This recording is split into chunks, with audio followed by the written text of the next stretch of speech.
보면 모형이 완전 네모나게 생기진 않았죠. 그래서 꺾어진 부분들이 있는데 이 꺾어짐이 모양이다라는 것과 우리가 그림을 그렸을 때 어떻게 바꿔야 되는지 이걸 그대로 하고 싶지만 그대로 안 하면 어때요? 자연물이지. 오래되다 보면 깨지기도 하고 더 작아지기도 하고 금이 더 갈 수도 있잖아요. 그래서 똑같이 안 해도 돼요. 지금 우리가 이렇게 자료를 드렸는데 이 모양 하나 덩어리 없어도 괜찮아요. 오늘은 돌 그려보고 바위 그려본다. 대신에 바위라는 것은 단단해요. 그래서 단단하게 그려본다. 단단하게 그리는 것이 어떻게 표현을 해야 되는지 선이 일정하고 고르게, 우리 저번에 선 연습을 할 때 고르게 쓰는 걸 했었죠. 빠르게 해보기도 하고 천천히 해보기도 하고 그런 것들을 오늘 다 응용해서 해보는 거예요. 뭐 다음 시간에는 제가 봐서 수채화로 하는 것을 보여드릴 수도 있는 건데 오늘은 연필로 하는 거를 보여드릴게요. 연필로 이렇게 세워져서 할 때는 저번에도 말씀드렸듯이 작게 그리면 이 전체적으로 잡기가 더 힘들어요. 그래서 연필을 길게 만든 거예요. 뒤에는 깍지를 껴서 했고 지금 사비를 가지고 하는 거예요. 여기다 이렇게 붙이면 좋겠지만 그냥 하고 선생님들이 알아서 보이는 위치로 하세요. 그림을 그릴 때는 이렇게 네모나게 직사각형이에요. 이게 뭐 황금 비율이 빛과 그림자가 또렷하진 않아요. 근데 그림을 그릴 때는 빛과 그림자가 또렷하지 않지만 그려줘야 돼요. 빛과 그림자가 또렷하게. 그래서 제가 지금 선을 긋는데 이건 뭘까요? 이 선을 긋는데 바위를 그리는 것 같은데 왔다 갔다 선을 긋고 있어요. 이런 것을 가상의 선이에요. 가상의 선. 가상의 선을 자유롭게 많이 쓰다 보면 정갈하게 선이 되어지고 이 선들을 보통 부도 잡는다라는 말을 해요. 부도 잡는다. 그래서 예쁘게 그리고 싶어, 잘하겠어 이런 게 아니라 왔다 갔다 하면서 내 마음대로 선을 전체적으로 자꾸 그려보다 보면 나중에는 그거 없이도 그릴 수가 있는 거예요. 근데 선생님들은 이 모양을 그리는데 나중에 거북이가 터질 수도 있고 공룡가 터질 수도 있잖아요. 자연물이니까 괜찮지만 이 구도라는 거 가상의 선들을 몇 번 써준 다음에 그려주면 비스무리하게 될 거예요. 우리 그림을 그릴 때 마음속에 항상 뭐가 있어요? 잘하고 싶다라는 게 있잖아요.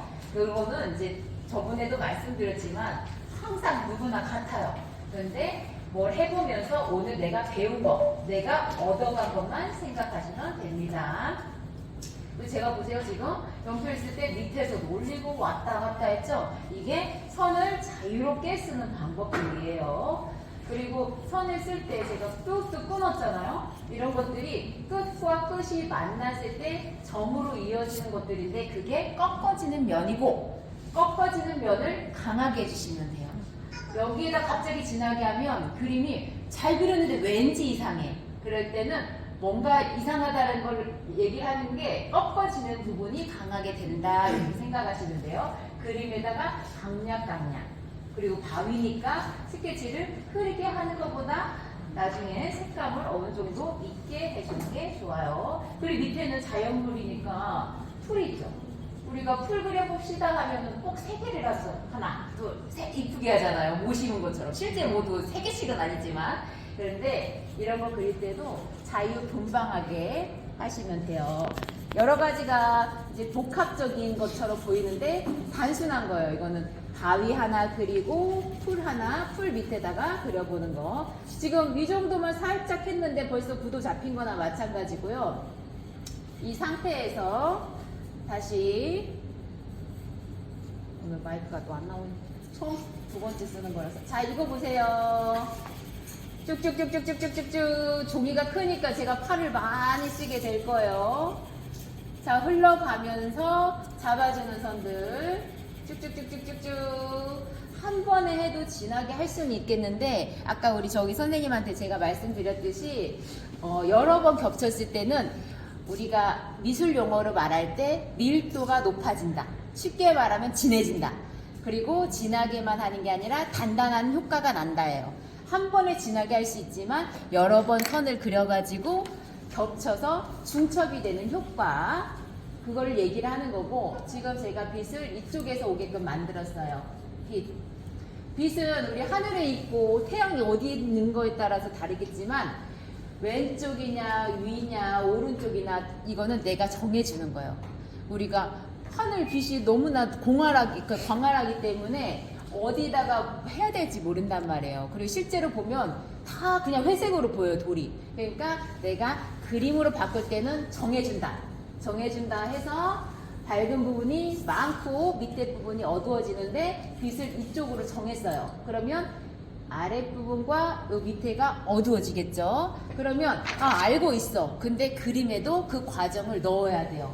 나는 알고 있지만 나중에 해야지가 아니라 그 과정에서도 중간 부분 어두운 것을 넣고 겹쳐지면서 그 다음에 밑에 부분도 그 과정에서 보일 수가 있어야 된다는 얘기예요.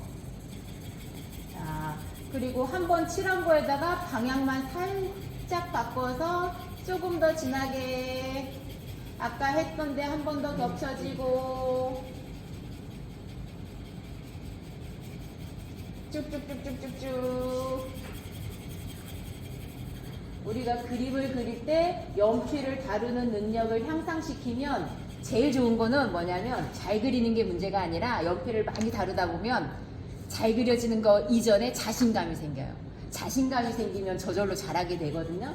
마음의 자신감을 위해서 연필과 친해지기. 연필을 중간중간에 깎아서 깎는 시간을 마음을 가다듬는 시간이다 라고 생각하시면 되거든요.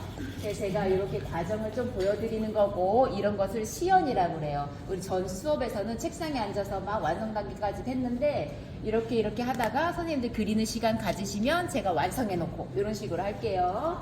자, 지금 처음에 스케치를 작고 그 다음에 밝은 톤 조금, 중간 톤 조금, 나중에는 어두운 톤. 이래서 전체적으로 완성하는 거고 실제로 제가 드린 거는 펜이거든요. 근데 연필로 해도 상관이 없어요. 우리 선생님들은 제가 드렸을 때 이게 펜인지 연필인지 아직 헷갈릴 수 있는데 펜으로 되어 있는 거지만 그래도 알려드리는 거고 그 다음에 이제 연필로 하실 때 그거 이제 참고만 하시면 된다는 얘기예요. 그래서 제가 조금 이따가 선생님들 그리는 시간에 완성해 놓을 거고 선생님 그리다가 눈만 보고 왔다 갔다 이렇게 하시면 돼요. 그리고 이제 돌은 단단하게 한다는 거, 풀은 하늘하늘하게 한다는 거. 풀이 단단하게 하는 거는 쇠꼬챙이 꽂아놓은 것 같거든요. 그러니까 풀은 자연스럽게, 그 자연스럽게를 어떻게 하느냐 이제 그거를 좀 생각하시면 되고 우리가 관찰력이 점점점 좋아질 텐데 풀은 옆으로만 있는 게 아니에요. 앞으로도 닫혀지고 뒤로도 닫혀지고 있어요. 그래서 풀을 할 때 좌우지 장지지지 편하게 막 해보세요. 자, 그려보세요 이제.